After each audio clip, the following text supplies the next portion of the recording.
Hello, everyone, and welcome to our session today. Our session today, we will be talking about a very important topic: how to be a successful manager. In order to be a successful manager, you need to possess many important skills, which we will demonstrate today in order to help each and every one of us know the most important characteristics of being a successful manager.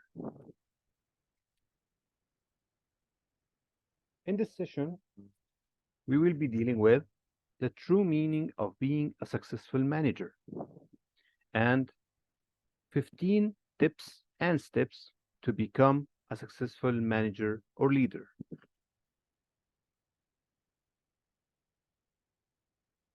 The right synonym.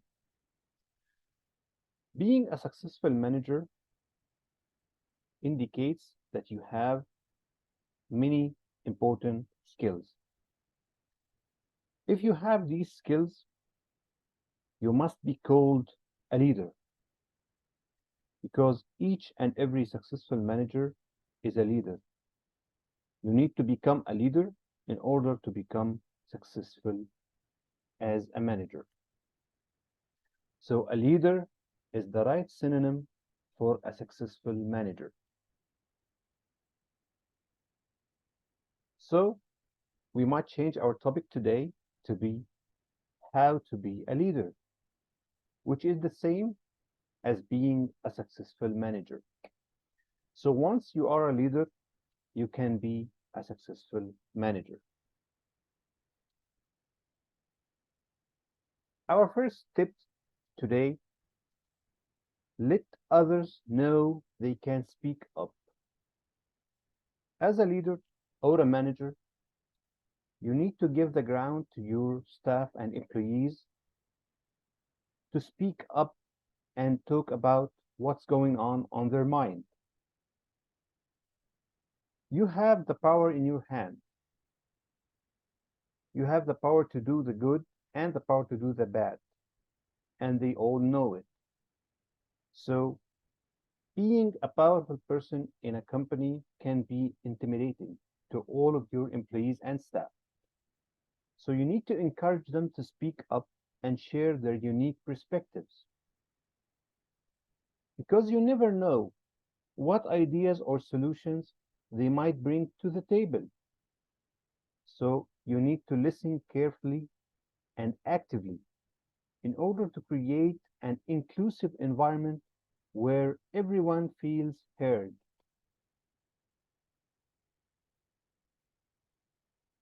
The second tip is make decisions. The whole point of being a manager is to be able to make and take decisions, sometimes tough decisions. You should be an expert in making decisions, whether you make them yourself or you facilitate or give the dialogue to each and every one of your staff or employees to reach a decision. You have to delegate some power of yours to all your employees in order to get the best of them, in order to reach the maximum potential they own or possess. Plus, it's important to gather all the information you need and weigh the pros and the cons and make a decision. Remember, no decision is perfect, but making a decision is better than no decision at all.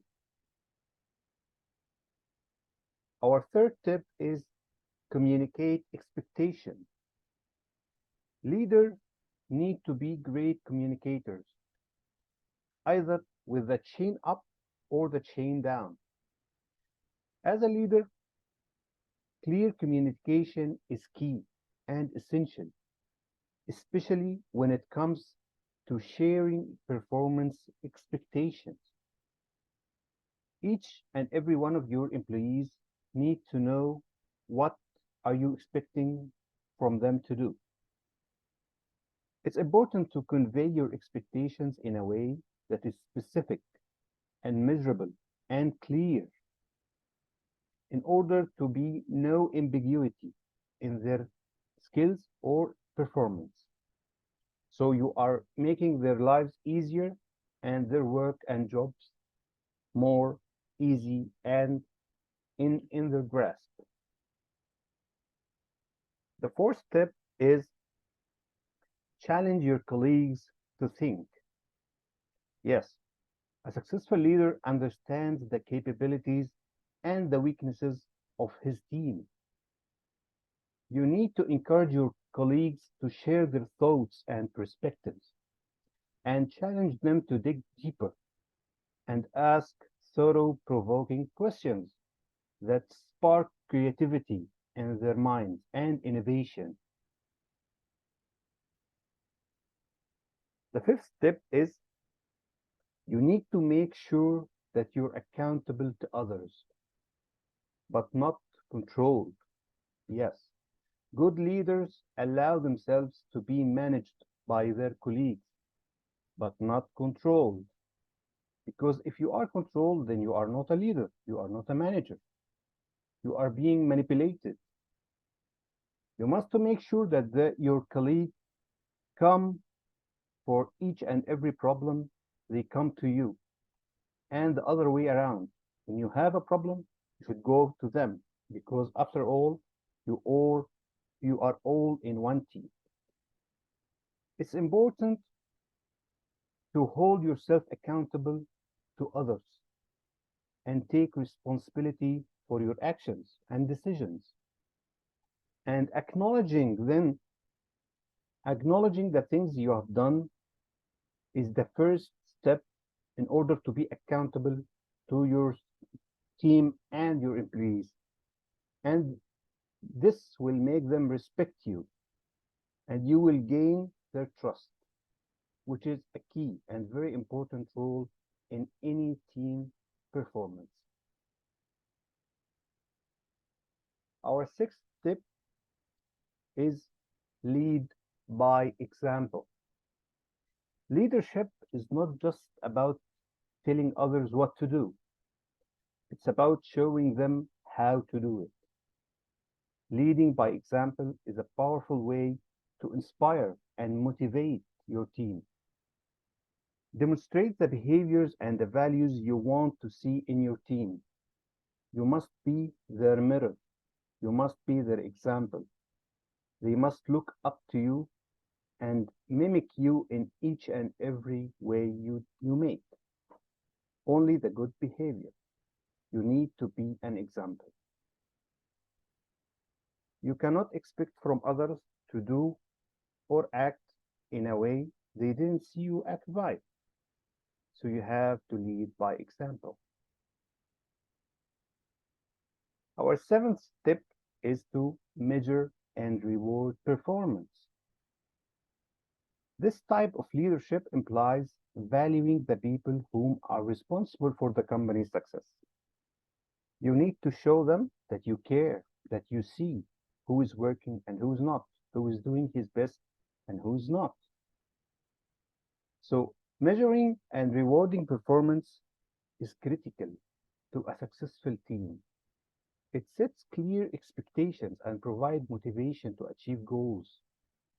As a leader, it's important to establish clear metrics for success and provide timely feedback on progress. Your feedback is key. They must listen. How do you see them? How do you see them act? How do you see the results they come up with? Recognizing and rewarding your team whom, let's say, recognizing and rewarding your team members who act and exceed their expectation and celebrate their success and learn from failures. This is key stuff you must possess in order to become a leader, and therefore a great step in order to become a successful manager. Because by doing so, you create a culture of continuous improvement and development and growth in your team.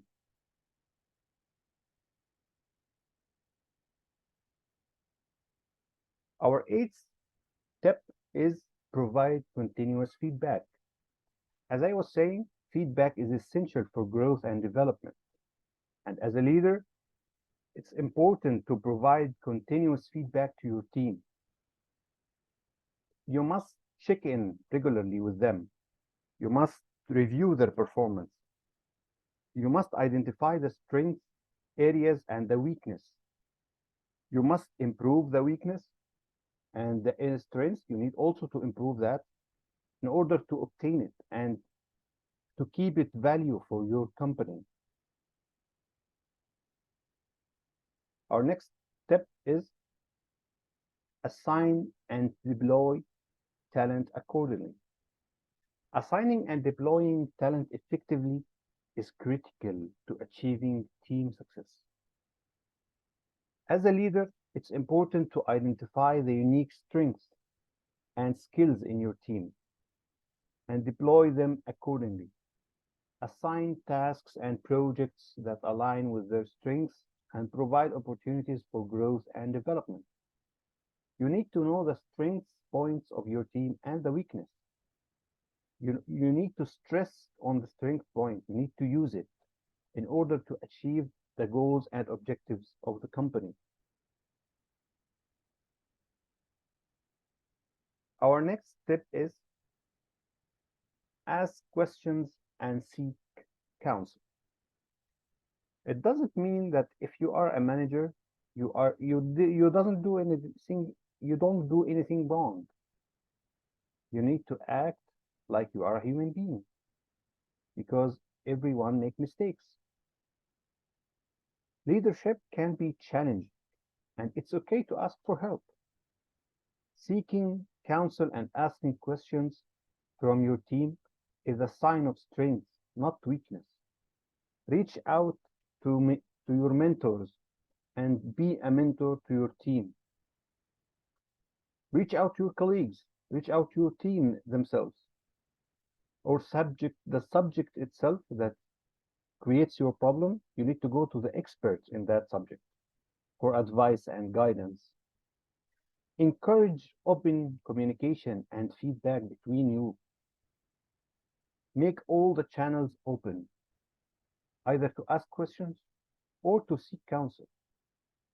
As I said, it's a strength, not weakness. Our next step is solve problems and avoid procrastination. Famous leaders know how to find problems and keep it under control. As I said, at the end, you are a human being. Problems are part of being a leader. Problems are part of leadership itself. And it's important to tackle them head on. Avoiding them doesn't solve it. You need to increase stress and potentially do your best in order to solve it, or the worst outcome is coming. As a leader, it's important to be proactive and you must go for the problem and solve it. You must tackle it as they rise. You don't need to wait for the problem to become bigger in order to solve it. Identify the root cause of the problem. This is your first job as a manager. You must identify the root cause of any problem, gather information around it, and analyze the data you can gather around this information. And then develop a plan of action with your team. In order to do that, you must again keep the communication channels between you and your team open and avoid procrastination. Procrastination only gets you worse. As I said, even wrong decisions is better than no decision at all. Our next step is positive energy and attitude. Of course, you can't be a good manager or a leader only if you give your staff and team positive energy because it's contagious. If you have the positive energy and you show it on your face, your team will see it And it's important to bring the positive attitude to work every day. Because your team, if they see this positive attitude from you, they will give it back. Encourage your team members to do the same and focus on the solutions, not the problems. You need to celebrate, if you see a success from any of your team members, you need to celebrate this success, no matter how small. Even if they do the most simple task, you need to celebrate that success in order to increase the positive energy in your team and inspire positivity and collaboration. By doing so, you create a high performing team that is motivated to achieve great results. And of course, the results for this great outcome is a successful manager or a leader. You need to become a great leader in order to become a successful manager. And all these steps we have talked about and all the tips we will talk about later will bring you to a state to be a leader. And in the next step, you will be recognized as a very successful manager. But you don't have to do all these steps one time or at once. No, you need to take it step by step. You need to tackle things up step by step. Our next step is be a good teacher. Of course, we have here from our colleagues, let's say some managers in marketing, in HR, who have been managers for more than 10 years. So this is a very good example of how to be a good teacher to your team or staff. You need to give them from your experience, from your knowledge. Sharing knowledge is key between one team. You don't need to possess all the knowledge yourself. No, you need to delegate the knowledge. You need to share it. Either it's tacit knowledge inside your head, or it's explicit knowledge. You contain it in a course, or you contain it in a book, let's say. You need to share the knowledge. Because great leaders are great teachers. You need to become a teacher. It's important to share your knowledge and expertise with your team members. But still, you need to be patient and you need to have some patience with your team. You need to be clear and provide opportunities for, let's say, debate and maybe contrast learning. You need to ask them to give you ideas, and then you will give them the extract of your experience. You must create a culture of continuous learning and improvement. By doing so, you are empowering your team members to take ownership of their development and achieve their full potential. Our next step is invest in relationships. Leadership is all about relationships. As a leader, it's important to invest in building strong relationships with your team members, colleagues, or even stakeholders. If you're a company in real estate, you are providing services for others. You need to maintain a good and healthy relationship with your stakeholders, with your clients, which will put your company's reputation in a way that it's recognizable. You need to take the time to know others and respect their minds. You need to show interest in their goals, in their aspirations. You must create opportunities for team building and collaboration. Not everything need to go by, let's say, by the clock. No, you need to let some space for innovation, for creativity. By doing so, you create a culture of trust and respect and open communication. Relationships are very important in leadership. Our final tip is enjoy your responsibilities. Of course, you can't be successful manager unless you love what you do. You need to love what you do. If you don't, you will not be successful, not as an employee, not as a manager.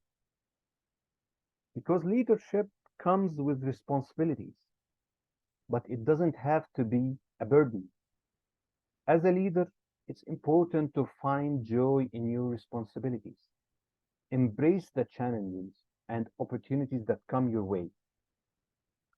Your role as a manager, of course, it comes with great responsibilities, and you need to act on these responsibilities. You need to rise up to the task. Focus on the positive impact you can make on your team and your organization, and how you can celebrate success and learn from failures. By doing so, you create a sense of purpose and fulfillment in your work. And your responsibility is cascaded to your team responsibilities. You need to be accountable for all your team actions. And as I said, open communication is the key in a healthy and prosperous team actions. Of course, as I said before, you need to take all these tips and steps not at once. You need to maybe study them. You need to reflect them on your personality. You need to see if some things are achievable now, you can work on them. If some things are achievable in the future, you can work on them. And of course, practice makes perfect. That was all from me. I would like to thank you very much for the opportunity, and I hope this video gave a very good benefit to you and to the company. And I hope to see the impact of this video on your all of your team's performance and outcomes. Thank you very much. Bye.